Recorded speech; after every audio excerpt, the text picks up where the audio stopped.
مثل كل سنة للنساء الرائدات بمجال الإعلام والتجارة محطة ضمن مؤتمر ووفل السنوي. بنبقى هلأ مع الجلسة الثالثة اللي بتتناول مسألة المرأة بالتجارة وريادة الأعمال Women in Business and Entrepreneurship، ومندعو للمنصة سارة بيضون من لبنان CEO and founder of Sarah's Bag، تيا ميرفولد من UK CEO and founder of EdTech Solutions and TeachMeNow.com. بحاورهم رئيس تجمع رجال وسيدات الأعمال اللبنانيين بالعالم RDCL World الدكتور فؤاد مكحل، إضافة للايف on Skype مع دكتور نادين حشاش Clinical Entrepreneur and founder of Promixy Lebanon. بدعي أيضا السيدة رما شاكاكي co-founder of VIP Fund USA سوريا تتفضل كمان بالبانل. Good afternoon, everyone. It's my great pleasure and honor to chair this third session on women in business and entrepreneurship. We're witnessing a completely change of our economy, a completely change of our companies, a completely restructuring of our region, and we're even living a completely global turmoil.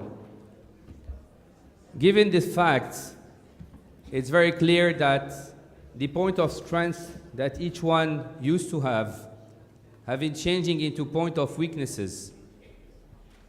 It's very clear that whatever made you succeed in what you're doing today have changed or is changing every single day. When we talk about entrepreneur, and I do like this name because it's not referring to woman or man, an entrepreneur is something, it's a character. Entrepreneur is in the mind. Being an entrepreneur is a choice. Being an entrepreneur is a journey, it's a lifetime journey. Being an entrepreneur cannot be linked to gender. Being an entrepreneur cannot be linked to age. Being an entrepreneur cannot be linked to country or region. However, it's specifically linked to the character, to the internal boost that we have inside us. If we turn out into business, unfortunately, when you go to business, the known name is a businessman, and it's unfortunately referred just to men. And if I go into the Arabic, Rajul Amel, unfortunately goes again to man. That's why we always discuss into business person. Being an entrepreneur, in our view, starts with a choice, with a character, and then it goes with an idea, and then it moves to a development phase, because if you don't develop, we go backwards. We have two kinds of entrepreneur. We have the pull and we have the push. If you want to be an entrepreneur as a push, means that you were pushed and the life has thrown you to go and to try to start your business on your own. By being an entrepreneur by a pull, this means that you have been being proactive. You have been working on an idea, on a test, on a pilot, and you succeeded, and you took your succeed every day into another stage. When we want to discuss about business or economy, the best would be to discuss about success stories. Based on success stories, we learn every day. And that's exactly what we want to do through this panel. So I'm very honored and I'm pleased to have 3 or even 4, maybe on Skype, exceptional entrepreneurs that have completely different stories. However, we will see that maybe the formula behind it might be the same. So I would like to ask our 3 panelists, because we want to have a kind of interactive audience, and I know that I had a chance to meet them yesterday, and they really like to be on the mic, and they like to discuss about their story.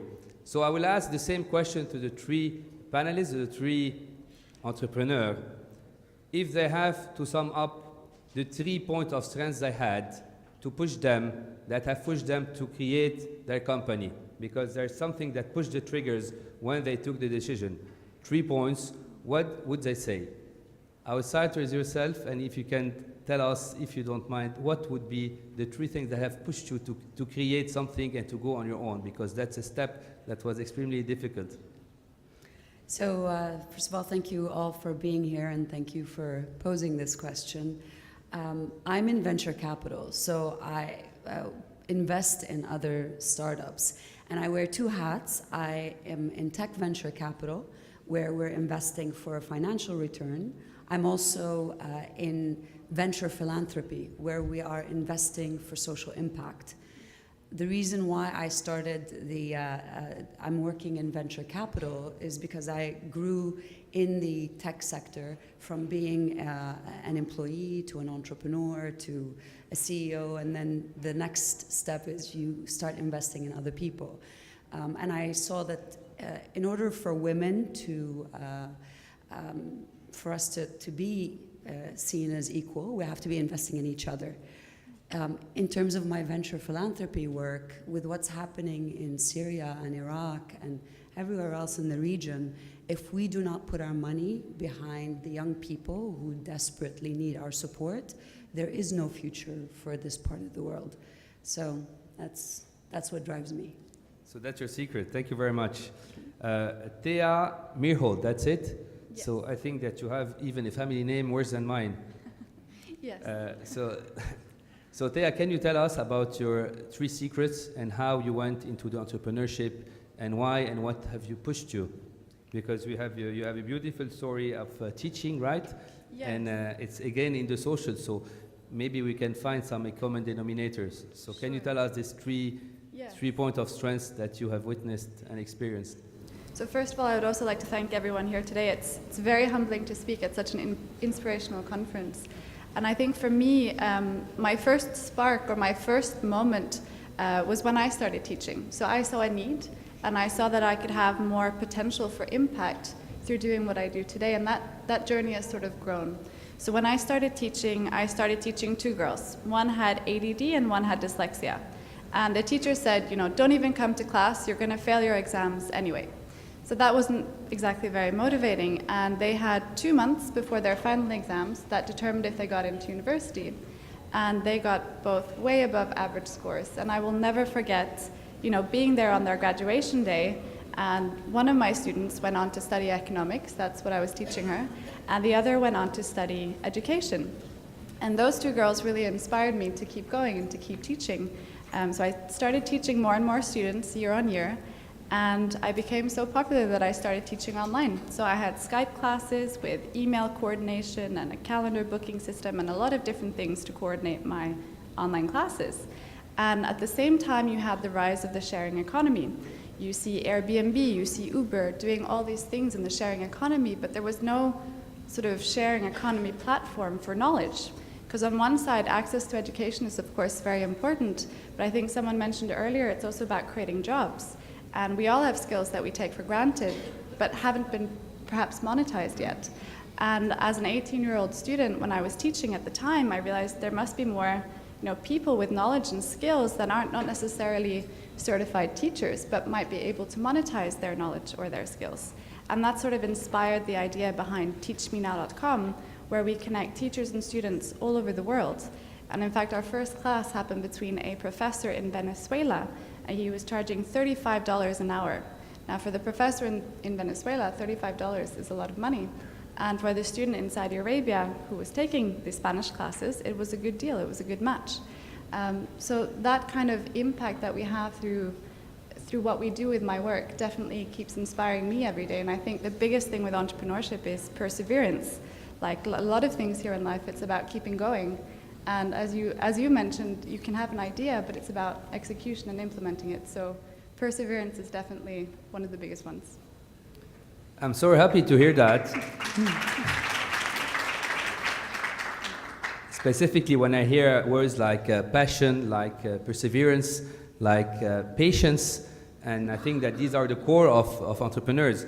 And if I can to sum up, and where those 2 stories, you both started into social work, and I think that what pushed the trigger is trying to help and going to give back to the community, what the community gave you, and based on that you're able to learn from the social work, taking it to the business, unless I'm wrong, and this is something excellent. And again, we tend to think that the social work is just to help, but social work can help us as much as we help others, and that's an excellent experience. Thank you very much. Sarah Baidoun, it's a great pleasure to host you. And everybody knows, and I don't know that, I think that most of the people here are handing your bags.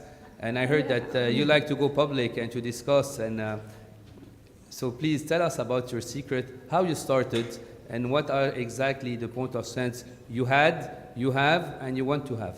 Okay. Hi, everybody. Do you hear me? No. Okay. I started. I didn't start as a. I didn't. Micro, please. It's not We're working. working, no. Hello. You can use the other one, maybe. Okay, I move there. Or you can shout.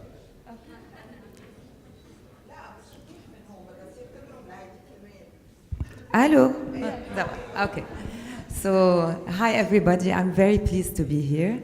I didn't start as a designer. I started actually as a social worker.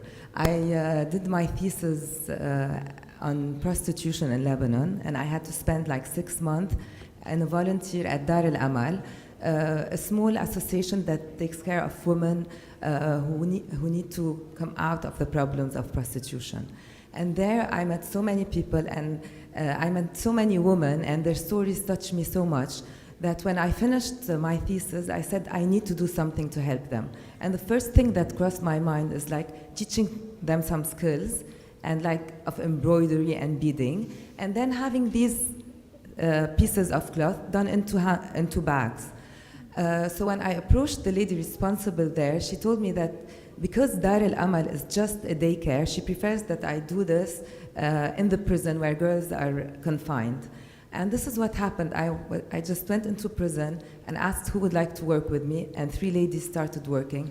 And then upon earning the money, upon giving them money, more other ladies were very interested also to join the team. And within 3 weeks, I had 40 women working with me. It was amazing because it also brought it brought me to step 2. So I discovered my passion. This is exactly what I wanted to do. I love to design, I love to create, I was creative, and I love doing this by also helping other women, because all these ladies were confined in prison. They used their money to buy their necessities, or to send to their kids and family, or sometimes to put it aside so they could help with their lawyers and so on. So this is what brought me to Sarah's bag. But things changed when I started. Now it's completely different. And what kept all the journey alive, it's perseverance, definitely. Because every day is different, and the whole journey from being from having the idea of being a social idea, or just an idea to have social change, it moved into becoming a small enterprise. And now I have 20 employees in-house. I have 200 women working on handwork. 50 of them are in the prison. The 150 others are all around in small villages. And we sell in Beirut and in like 25 places around the world. So basically, that's my journey. I think that we've all learned a great lesson to start with, is that you all started, again, I'm repeating myself, but into social work. None said that you started because you were looking to have an extra amount of money, or to increase your salary, or to follow the funds. But each one of you have started into the social work, and based on that, you were able to build something that shown to be very successful. And I think that's an excellent lesson to say how to start from zero, and specifically not to be following just the money and the dollar sign. However, I want to go to a second question, because we know about, based on the last percentage about the newly created company, we have around 25% that collapsed the first year. So we understood by yourself that with the passion, with perseverance, with having a clear idea, you can pass this first stage. However, I would like to move to the second stage, which is from the 2nd to the 5th years. And again, the worldwide percentage are showing that 30 to 50% of the newly created company collapse within this period. So we do understand that this is based specifically on the development phase. So once you had this idea, once you had this passion, once you had this patience, and you have founded your company, what was the next step? And I'm asking again the question to the three of you, to go into the development phase. Was it just financials? Was it onto the recruitment? Was it into the expansion? Was it into the region? So you tell us how you were able to expand your business, because I always say that whatever you do in life, you have a string in your back. And whatever step you do, the spring will push you backward each time you go, unless you think differently. So what gave you the strength to always move forward and to develop? Yours. So again, I'll say Rama. I'm in venture capital, which means we invest in startups. I used to run a startup incubator in Dubai in 2005 and watched 23 companies start and shut down. And I'd invested in all of them. And so it's a reality in the market. And today, as a venture capitalist, we operate in what they call the valley of death, where most companies actually perish. And statistically speaking, only 2% of investments in startups last year were in women-led businesses. So that's a major driver for me to stay there, because I feel like when I look at my daughter who's 25, I want her to know that there is a path that women can get into business and stay in business and grow. And the work that I do helps both men and women alike exit that valley of death. Thank you. Thea? Yes, very relevant. I think definitely it's that perseverance again, because every stage of your business is different, and along those stages there are so many different challenges that you can never prepare for. So I think going back to what you said as well, it's really honing down on why you started and why you're doing what you're doing. And if you always focus on the why, you'll figure out the how. And I think that's really important. And then going back to what we said earlier, it's just about keeping going and having faith in yourself that, I will figure this out. Because in entrepreneurship, there are so many challenges and there's so many ups and downs that you can never imagine and never prepare for. But it's really about keeping going, and I think it's the ones who keep going, they will find a way. Thank you very much. So Sarah, your development secrets. It's learning, actually. I kept on learning so many things, and every day for me was exciting because I learned something new. Sometimes it was I learned about the human resources, or I learned how to deal with some women psychologically, or I learned, like every day in my work, it's a new day and a new chance to learn.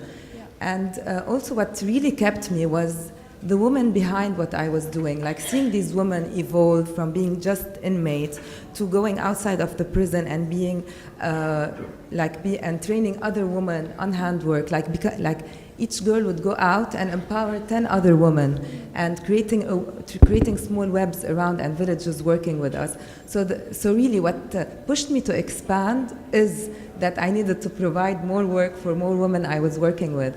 And that's basically was the motor behind everything. So again, I think that we're learning a new lesson because we're listening about learning, continuous learning, and this brings me to a famous quote that was said once by Jack Welch, who was the CEO of GE. He said once that the minute I would stop learning, I would start not knowing anything. So we do understand that entrepreneurship means learning every day, overcoming different difficulties every single minute, because I think the difficulties of today are quite different from what you will face tomorrow, and that's the main challenge. And one more thing that the three out of you have highlighted is based on the experience, because I think that the experience is the most valuable asset that each entrepreneur can have, much more valuable than the fixed assets, because that's something, it's a know-how, that's something that you can export as a businesswoman. I think you all noticed that on purpose, I have discussed about entrepreneurship. I didn't want to divide between men and women, because we do believe that entrepreneurship, again, it's not related to gender. However, I would like to go a little bit into the numbers, into some numbers, so we can comment on that. And I did a small research, and just to give you some input, that in Belgium, because we have to be focused, 50% of the active population are women, and 42% of this population are employed. So we notice that if you take such a country that is in Europe, we have a large number of the active population which are women. However, most of them would go into a fixed employment than through entrepreneurship. One more thing to tell you that women entrepreneurship in the world is evolving by 213% compared to men 32%. We might have more men entrepreneurs. However, this number is evolving much more into the women's side than to the men's side. And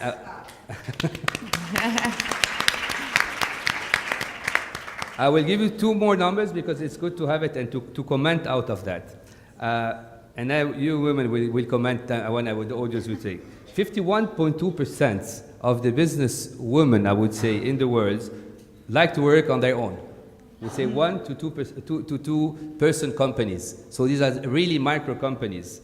And 42.75% have micro companies between 1 and 10 employees. So again, if we go into the worldwide economy, we see that the company that's been created by women are micro companies. And from my side, I encourage micro companies because as a small country as Lebanon, we do need micro companies to reshape our economies. And the micro companies can become SMEs. So how would you comment on these two numbers? Again, Dama. All right, so I go back to the percentage that I quoted. Of all of the venture capital money out there last year, only 2% was allocated to women. Yeah. That means there's a huge problem with the venture capital community not giving women enough support. Now, I'd like to ask by a show of hand with the audiences, how many of you have invested in a woman-led business? Okay. Yeah. But like in another lady's business. There's like maybe less than 3% of you have invested in a woman, in another woman. Okay, how many of you have bought a handbag for more than $2,000? Wow, everybody was. Yeah, there's more. I never did, by the way. The issue is you can invest in a woman's business for as little as $2,000 through an angel investment network. And the more we invest in women, the more we will see those micro companies grow to become institutions. But so long as nobody is investing in women, the venture capital community is not investing in them, and we are not investing in each other, then we'll always stay at the micro level. And we'll never have a voice in boardrooms. We won't have voices in economies, and we won't have voices in leadership. So it all starts with you putting in $2,000 in another woman's business to shift the economy to a woman-led economy. Thank you very much. I mean, you have highlighted the financial side, and you even chaired the session. So I will come back to it because I wanted to go into the financial side and to go deeply into that. But thank you very much for your intervention. Thea, it's your time. Yeah, I'm not an expert on the financials. No, but no, it's not. I just want to highlight, yes. I would just like to highlight there's a lot of great initiatives now also for women. So the Cartier Women's Initiatives Awards highlights female entrepreneurship in a fantastic way. They nominate 18 women from around the world who have socially driven businesses. And so we have more and more of these kind of initiatives and funds and grants coming up supporting female entrepreneurship, which I think is fantastic. And I definitely think we need more positive stories and examples out there just to show that, as you said, there are other ways. I just came back from a conference in San Francisco, and there was a woman who had started a $1 billion company. I'd never heard of her, but she'd bootstrapped her company for 10 years, and this is in the tech world, which is very rare. And then she raised 3 rounds of funding of over $250 million from Sequoia Capital, one of the largest funds in the world. And it was an amazing story, but we don't hear enough about them. And I think that's also very important, is to also shine the light on these stories and women, you know, creating impressive stories in different industries and startups as well, of course. Yeah. I fully agree about the success stories because we learn. I mean, this is a main reinforcer, and I agree on the equity side that we will discuss into the first one. Sarah, so what's your input on the numbers, on entrepreneurship, and on women entrepreneurship? Can you give me the numbers again? Okay, whatever. No, it's okay. But what would you comment on the women entrepreneurship? Would you think that there is a major division or between men and women, that something is easier from one side to the other? Can we differentiate or it's really equals? No, I actually think it's a characteristic to be an entrepreneur. But however, there are some obstacles for women. It's basically like having role models, as you're saying, or basically being encouraged by society. Sometimes when we're young, we're encouraged to work in certain fields, and we cross out other very important fields, like, for example, tech or engineer, and we are sometimes stuck to very limited, we are sometimes stuck to very limited options in our careers. Other than this, it's also like the fact that a woman needs to, or not needs to, but sometimes wants to get kids and raise a family. That's also another part of her life that you cannot deny, and you cannot you cannot put it on the side and continue. So this also, it's like the physiological factor is also a very important factor in women's life. So you can't, like, we can all try our best to improve the situation of women entrepreneurs. However, we always have limitations. But I also believe in one very important factor is having women support other women, like having initiatives like these and having more role models, and like women who really support other women, because this is the future. Like we'd see more people succeeding if we supported each other. Thank you very much. Thank you. You're helping me going into my fourth round, because there's a question that we all ask ourselves, is how and when to start. Is there an age? Is it a timing? When exactly to move and to the step forward? Again, based on the last numbers we had, specifically in the women entrepreneurship, we saw that most entrepreneurship into women are between 23 and 25 years old. And then from 25 to 39 years old, there's a drop into women entrepreneurship, and then it comes back after 40. So this, I think, can be explained through what you exactly said, into raising family or trying to change the priorities. So these are the numbers. And one more thing, because this is when I'm asking you, what would you suggest on the financial side? And that's something that I had 2 days ago, is how would you finance? And I noticed, and that was even understandable, that most women don't like to go into credits. Because once they go into credits, specifically credits of commercial banks, they can sleep at night. And they like to finance it through what we call love money, that is coming from their own equity or the family equity or the friends, or through their own equity, or to raise or attract investors. So we have noticed that most of the women entrepreneurship don't go into commercial bank or don't like to take credits. So how would you define into both categories, specifically the age, the timing, and the financial side? So I'll start with the age. Entrepreneurship is being taught in the US in first grade. And there are first grader young ladies that are beginning their businesses. So I don't think there's an age limit. As a matter of fact, the earlier the better, particularly now where we're at an age where automation is going to kill about 40% of the jobs that are out there, which means we have to be inventive and creative in solutions and encourage our young ladies not to opt for jobs, but to opt to start businesses. As far as the capital and where it comes from, I think before looking at banks are outdated institutions. They are a dying financial industry. I'm happy I'm not a banker. Yeah, but I think there are a lot of other options. To begin with, angel investment networks where people get together and they co-invest in startups. And the more angel investment networks out there are, the better. I'm one of the co-founders of a women's angel investment network in Dubai. We started it because we found that very few institutions were investing in women. And all women needed was $20,000 at that stage. So if you get a group of 10 women to put $2,000 each, you've given this young lady a good start. Thank you very much. Yes. Yes, Thea. I agree. I don't think there's ever a perfect time to start. I think women have the tendency to overanalyze situations, but I think if you start, you have to just start.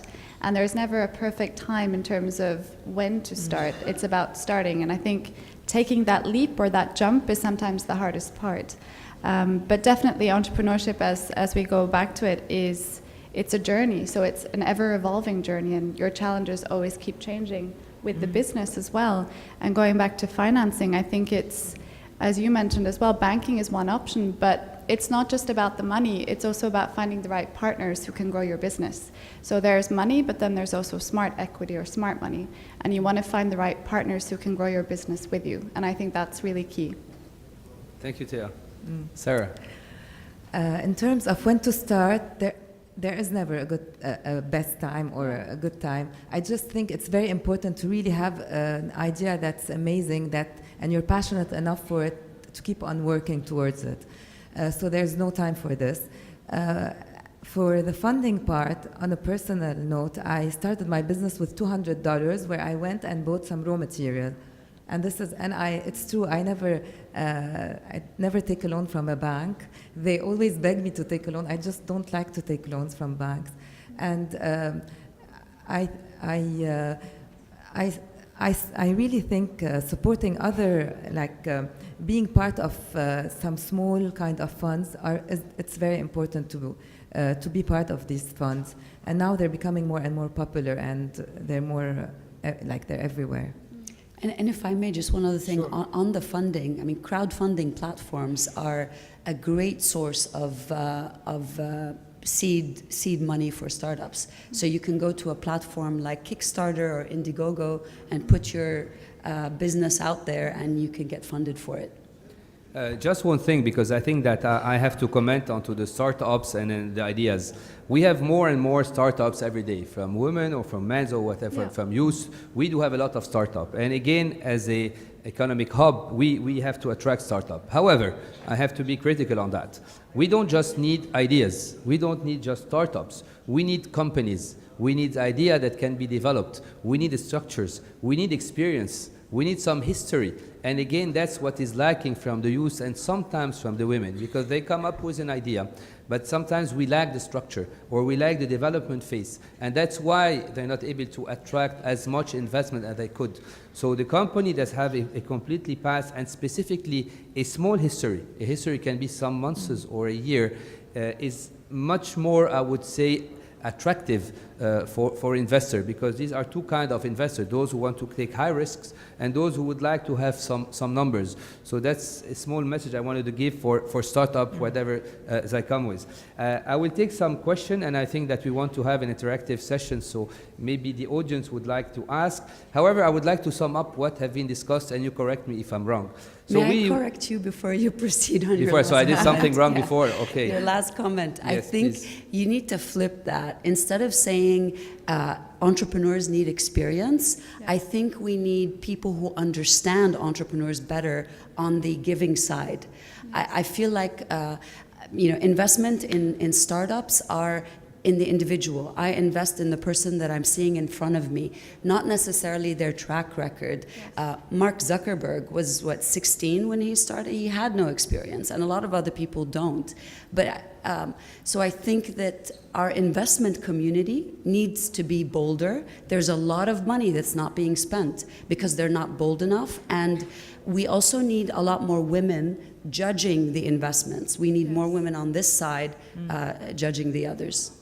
By experience, I mean, but just to be clear, experience doesn't mean 10 years. Experience can be months. Experience has been having a story to tell. And again, I'm sorry to insist on that, but as an investors, we do invest in idea, in person, but it is small track record and specifically into some successes, and yours are. But again, this is debatable, and this is something that we can throw to entrepreneurship, and the timing, and both are correct. There's not right and wrong answers, but this is just an investment point of view. But just to sum up, which is extremely important, you all started on a social venture. You all started because you had something to offer to the community. And you all started because you felt that you have the passion, the perseverance, and the power. So these are 3 Ps to jump into that thing. The second thing, there is no specific timing. However, too much analysis kills the information. So it's good to do analysis, to prepare them ourselves, but then when you have to decide is to jump and take the initiative and then to grow it.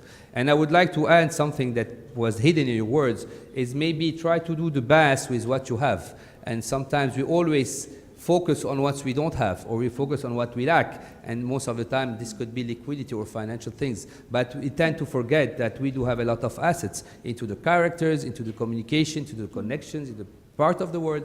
And again, I do believe that most of the ideas are within the crisis. It's true that we're living a very difficult crisis in Lebanon, in this part of the world, but again, I do believe, I'm a strong believer that most initiatives should be specifically into crisis, and most opportunities are within crisis, not when everything is in the perfect situation. So I would like to give, the word to the audience. Yes, I saw your hand and I saw you for quick questions for the panels. We'll take 3 questions so we can have answers. Yes, madam? Thank you very much. I just want to advise every woman here should adopt what we call the one woman, one girl project. A lot of us need to mentor these young girls coming up. In Nigeria, we have the one woman, one girl project, and it's very important that you adopt that to encourage women. It's also time for women, to conquer those male-dominated businesses, and employ the men for a change. Most times we women concentrate on small businesses, but we need to go for the big ones. We need to be the top in oil and gas, construction, and all of that, because we can do it. We have the ability to do it. Then thirdly, it's good to also identify small, medium, and large scale, because we have something called WIMBIs in Nigeria, women in business. And I realized that it's only the big women who have made it that are there. So I ask a question: what happened to those in small businesses, medium businesses, large businesses? We need to bring all of them together and form associations so that everyone can come together and you support them. That way women in business will grow. So I think you should also adopt that one. Identify them, engage them, and empower them. Small loans, networking, grants, and things like that, so that we women will come with a very formidable team and conquer the world. Thank you very much. Thank you very much. Lesson taken. There is a hand. Yes, 2. Hello, I have a question for you, Ms. Rama, concerning crowdfunding. Concerning crowdfunding, I've been interviewing a lot of people here in Lebanon about crowdfunding, and most of them, they are afraid of doing this crowdfunding because they think that whenever they put their ideas on the platform, this idea is going to be stolen. So what do you think about that? So 1 minute, we'll take one more if you don't mind. So it's of course. Yes, it's easier so for everyone. Yes. Okay. My question is about believing in the startup business and regarding how you take a decision to invest in the startup business. Really, I disagree about the experience. I think the startup business doesn't need an experienced person, because once you believe in idea, and the point of this, the percentage of the ages is 23, 25, highest than the other ages. So I think at 23 we don't have experience. But once you believe in a point, or you are passionate about something, I wanted to know how you believe in this person. Is it based on projection, on numbers, on figures, or maybe a small business just starting up? So I would like to know, is it based on the character of the person, or how? Thank you. Yes, the floor is yours. So with the first question regarding crowdfunding, Habib Haddad, who's a successful Lebanese entrepreneur and used to head up WAMDA, said, الفكرة بتسوى فرنك. It's all in the execution. So if you put your idea out there, that doesn't mean anybody's going to steal it, because each of us has a very unique way of building and growing a business. And I think people should be very bold in putting their ideas on crowdfunding platforms, because crowdfunding has 2 benefits. 1, you get money. 2, you get marketing power. Yes. More people know about your business, so you attract that. As far as what you invest in, you most certainly invest in character. First and foremost, you look at honesty, integrity. You see the values in the person and how they carry themselves and present themselves. When I was 28, I and a group of 5 other people received a $60 million investment to build data centers throughout the world. It was the character of the team. I was 28 and the others weren't that much older. We had very little experience, but the little experience that we had presented itself in the business plan. So the second is, first character, second is business plan, having financials. And the third, and this is very important, and I thank May for hosting this conference to shed light on media and the importance of branding. Both branding your startup and making it really look interesting to the investor you're pitching to, and second, branding yourself and making sure that your digital presence as well as your physical presence when you're presenting is in line with what it is you're trying to sell. Yes. Thea, do you want to comment? No, I completely agree with what you're saying, and I think it's very important, going back to the experience part, I think as an entrepreneur, you'll figure it out along the way, and that's entrepreneurship in a nutshell. Yeah. Sarah, no comments? Okay, just I do have a comment from Madam from Nigeria. I loved your comment on working as group, but I have to admit that as Lebanese, we do have point of strengths and we have point of weaknesses.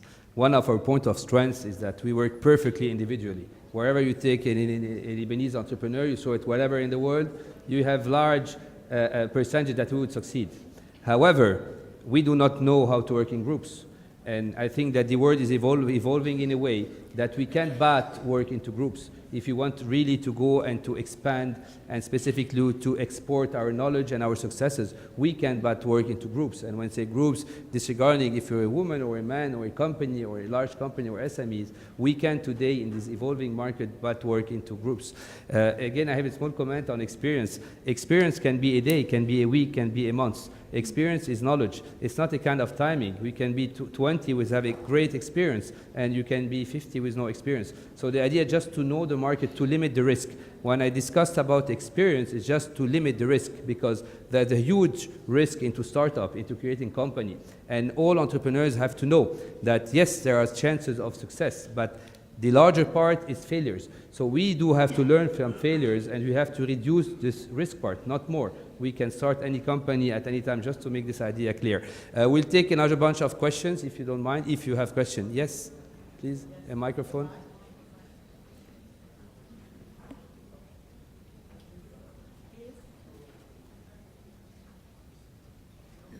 I think we lack one thing in Lebanon in order to help women in business and entrepreneurship, is that our Lebanese government should also have a new tax regimes, tax regulations to help women, at least in her couple of startup years to come, in order to have lower tax and lower expenses, so that this will add benefit and it will encourage her and encourage women also to start up companies. Because basically many companies, as you mentioned, they entered into the valley of death because of taxes. And this is a major problem. So I think in our country, we lack this new concept and vision for to help women in entrepreneurship. Are there any more questions? Thank you. Okay. First, I love your wishful thinking, because you said that in Lebanon we like one thing. So I'm so happy to hear that we like just one thing in Lebanon, because I personally think we like so many things. So if you only like one thing, I would accept it. The idea on taxes, because you have highlighted the issue, and I will have to answer on that. I fully agree, but I will have to add that we see that we have no real vision, because what's happening nowadays, specifically with the budgets, I'm sorry? Yeah. I just want to say that's also a global challenge, right? So encouraging women in business from a government perspective is also a challenge in other countries as well when it comes to taxes and starting up in general. But I have to say there are some fantastic global initiatives that people from this region can still apply to. So for example, the Cartier Women's Initiatives Awards, you can win $100,000 as a grant, no equity. And that's fantastic, and that's for women all around the world. So there are a lot of more initiatives coming up for entrepreneurship that I want to share, because it's important that we share that these resources are available to women as well. To conclude, so I was just talking about the taxes, that we're taking completely different stage and we're going into high taxes. But as private sector, we're really fighting that because we think that we have to fight it. Just to conclude the panel, I would like to have a last word from our three panelists and what they could say to the audience, not just an advice, but we need a reinforcer. So I need 3 push of vitamins to every one of us. We start by yourself. Why don't we start with Sarah I would first? start. Okay, Sarah. Okay. I always think about a way to empower women, and like all kind of women, whether they come from very poor economic backgrounds or they're middle, no, like they're educated but just educated, or if they're really highly educated. And I think that if you want to help women who are poor, we either have to provide them with handwork or cooking or something like direct kind of a way for them to earn money. And if we want to empower a woman who can write and read and knows a little bit but needs a push, we can empower her by, for example, maybe teaching her about entrepreneurship and having her take courses and so on. And if we want to empower women who are really educated, we need to have them work on changing the laws of women. So I think it's the best way for all the women to be empowered. Thank you, Sarah. Thea, we need your dose of vitamins. Yes, I actually want to quote your bag, if you can hold it up. So what does it say? Women of the world unite. Yes. And I really... Yes. Achieve. Unite. Yes. Thank you. Thank you.